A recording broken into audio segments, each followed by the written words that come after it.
Hi everyone, welcome back to our channel Harshi tailoring. ఈరోజు వీడియోలో boat neck బ్లౌజ్కి princess cutting ఎలా కట్ చేసుకోవాలో, మంచి ఫినిషింగ్ రావాలంటే ఎలా స్టిచ్ చేసుకోవాలో ఈ వీడియోలో అయితే చూపిస్తాను.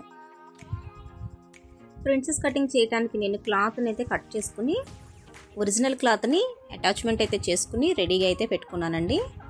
ఇప్పుడు ప్రిన్సెస్ కటింగ్ చేయడానికి నేను మార్క్ చేసుకున్నాను కదా, ఆ మార్క్ ప్రకారం నేను కట్ చేసుకుని అయితే వెళ్తున్నాను. ఆ మార్క్ కూడా చాలా ఈజీగా అయితే చేసుకోవచ్చు. మనము మెడ సెంటర్ నుంచి ఒక 3 ఇంచెస్ అలా పెట్టుకుని పైకి బాణం గుర్తు వేసాను చూసారా, పైకి ఆ గ్యాప్ 3 ఇంచెస్ పెట్టుకుని సంక సెంటర్కి అయితే పైనుంచి కిందకి మనం షేప్ ఇచ్చేసాం. షేప్ ఇచ్చిన తర్వాత ఈ పక్కన మనకి షేప్ నీట్గా రావాలి కాబట్టి ఒక 2 ఇంచెస్ గ్యాప్ ఉంచి కట్ చేశాను. ఇప్పుడు కట్ చేసిన తర్వాత ఒరిజినల్ క్లాత్ లైనింగ్ క్లాత్ కలుపుకుంటూ ఒక స్టిచ్ అయితే వేసుకొస్తున్నాను.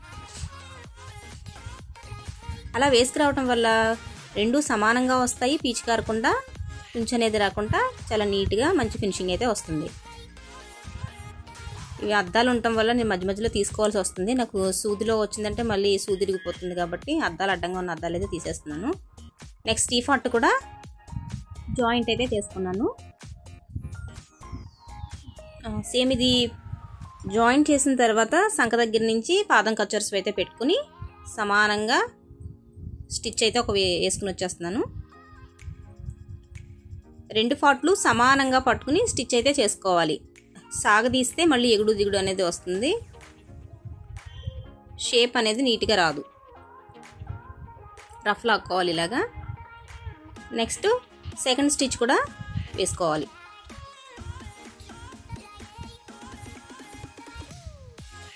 సో సెకండ్ స్టిచ్ కూడా కంప్లీట్ అయిపోయింది. ఇప్పుడు మనం ఒక వేలితో పైన ఫినిషింగ్ ఇచ్చుకుంటే ఖర్చు అనేది వన్ సైడ్కి ఉండి మనకి షేప్ అనేది మంచి ఫినిషింగ్ అయితే వస్తుంది. చూసారా ఎంత నీట్గా వచ్చిందో. నెక్స్ట్ ఈ పార్ట్ కూడా జాయింట్ అయితే చేసుకుని సేమ్ దానికి మళ్ళీ కూడా జాయింట్ అయితే చేసుకుని వచ్చేసేయాలి.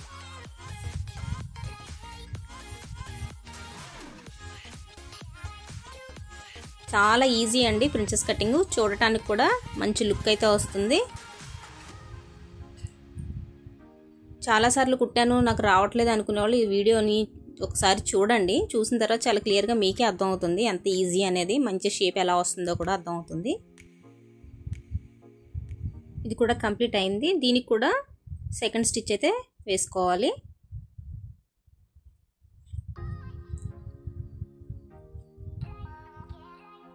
షేప్స్ జాయిన్ చేయడం అయితే అయిపోయింది. మనం ఇలా కట్ చేసే దాన్ని బట్టే షేప్ రావటం అనేది జరుగుతుందండి. మనం కుట్టే విధానము కటింగ్ చేసే విధానాన్ని బట్టి షేప్ నీట్గా వస్తుంది. చూసారా ఎంత నీట్గా వచ్చిందో. నెక్స్ట్ పైపింగ్ అయితే చేసుకొస్తున్నాను నెక్కి. నేను నార్మల్ పాదంతో థ్రెడ్ పైపింగ్ అయితే చేస్తున్నానండి. నేను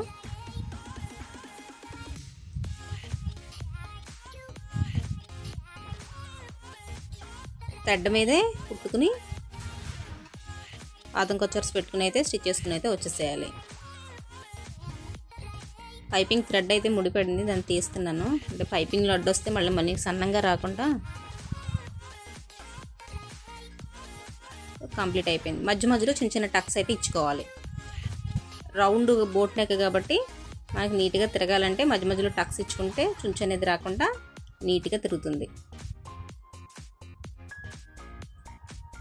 లోపలికి మడుచుకుంటూ ఆ క్లాత్ని పైన అయితే ఒక స్టిచ్ అయితే వేసుకోవాలి.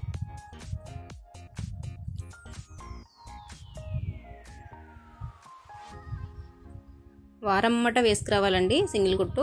నెక్స్ట్ పాదం కచ్చర్స్ సెకండ్ స్టిచ్ అయితే తర్వాత వేసుకురావాలి. ఇది అయిన తర్వాత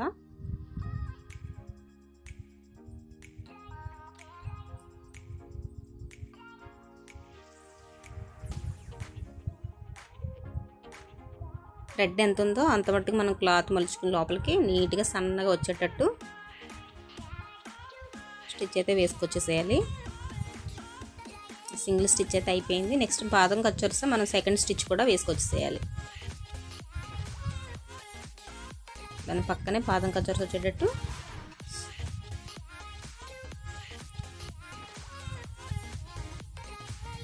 అలా వేసుకొచ్చేసేయాలి. సో ఈ స్టిచ్ చేయడం కూడా కంప్లీట్ అయిపోయింది. ఫైనల్లీ ఫ్రంట్ పార్ట్ ఇలా కంప్లీట్ అయిందండి. Boat neck with princess cutting. మీకు నచ్చితే కనుక నా వీడియో తప్పకుండా ఒక లైక్ చేయండి. నా ఛానల్ని సబ్స్క్రైబ్ చేసుకోకపోతే కనుక సబ్స్క్రైబ్ అయితే చేసుకోండి. చూసారా ఎంత నీట్గా ఉందో. ఫ్రంట్ షేపు అనేది చాలా అందంగా ఆ విధంగా కట్ చేసుకుంటే అంత నీట్గా అయితే వస్తుంది.